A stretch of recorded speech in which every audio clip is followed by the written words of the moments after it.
In 1966, after completing the Revolver album, the Beatles were setting off on a world tour. On July 3, 1966, the Beatles arrived in Manila and were booked at the Manila Hotel. Early in the morning, two armed servicemen came, unannounced, to the Beatles' room to finalize the Fab Four's tour of Malacanang Palace and to meet the first family and to have a luncheon with Imelda Marcos. The men introduced themselves as the official welcoming committee of Malacanang Palace. The men awoke publicist Tony Barrow and booking manager Vic Lewis to inform them they needed to arrange the tour. Since the Beatles had just flown in from Tokyo the night before and were scheduled to give two performances that day, the band members were still sleeping. The two men informed the military men that the Beatles would not be making a tour of the palace to meet President Marcos and wife and that it should have been cleared through the manager Brian Epstein. The soldiers looked stunned and told the Beatles managers, "It's not a request," and left the hotel. That afternoon the band played for over 38,000 people in Manila. In his room later that evening, Brian Epstein and other Beatles support staff including Barrow and Lewis were watching the evening news that showed the Beatles playing in Manila.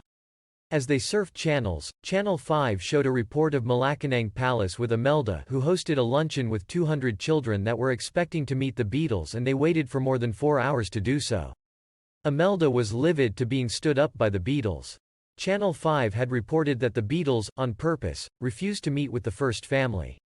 To stop any embarrassment to the Beatles, Epstein wrote an apology to the Marcoses stating he had not been informed of the luncheon and called Channel 5 for an exclusive interview to explain what had happened.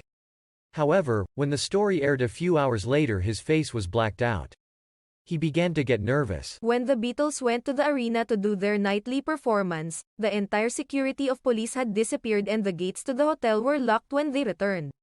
While the band Saturday in the car, a group of Filipinos began to throw rocks at the car and began to rock it. Lewis demanded that the driver smash the gates open. The driver slammed on the gas and smashed through the gates, and the band ran out of the car and into the hotel while being chased by the angry mob. Soon a Philippine official arrived at the hotel and demanded that the band pay a tax, and if it wasn't paid immediately, then no member of the band or associate would be allowed to leave the nation. Lewis told him to leave the hotel, and as he did, Lewis called the bellhop and asked for assistance to get the Beatles out of the hotel and to safety. The bellhop called back and stated that no one in the hotel would help them as it became apparent that the Beatles had insulted the president and were on strike against the band. To further complicate things, death threats began to pour into the hotel against the band and the British Embassy in Manila. The next morning the headlines in the newspapers read "Beatles snub president." Soon the band was ordered to leave the hotel by the roadies and management. Grabbing everything and packing as quickly as possible, the band tried to make a hasty escape from the hotel. When they got to the elevator, they soon found out the electricity had been turned off and they had to take the service elevator to get to the lobby. Running into the lobby, in the dark, the band was being yelled at in English and Tagalog by the staff, only to realize the entire lobby had been emptied of personnel. When they left the lobby to go to their vehicles, they soon found out that all of the staff cars had disappeared and they needed to requisition a car to get them to the airport. The National Police did all they could to ensure the Beatles would not leave the Philippines. They closed all major roads to the airport. However, the driver knew a back road and the band made it unscathed to the airport. When they arrived at the airport, they discovered it was empty of all people except airport personnel. They ran inside to check in, as a group of protesters began to form and tried to hit them and throw rocks at them. After checking into the airlines, the band ran up an escalator that was turned off as power was also turned off at the airport. As they made it to the terminal, they were sent to a room where an angry crowd was also placed. The angry crowd began to attack the band. The police in the airport began to push and shove and spit on the band. Luckily, the band discovered a group of nuns which they hid behind. The roadies and other members of the crew were not as lucky as they were beaten in the airport.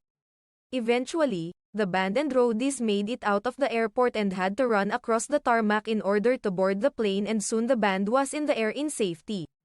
Lewis thought he was going to be shot on the tarmac, Ringo thought he'd end up in prison, and the rest of the band just wanted to kiss the airplane. Soon as the band was in the air, they began to point fingers as to whose fault it was that the entire incident happened, as Epstein did receive an invitation from the Prime Minister and Emperor of Japan. It was not so in the Philippines. When the Beatles landed in India, they decided it would be their last tour, however they had to play Shea Stadium or lose $1 million. But it didn't stop there. In the late 1970s, Ferdinand Marcos tried to make the Philippines a new hub for movies.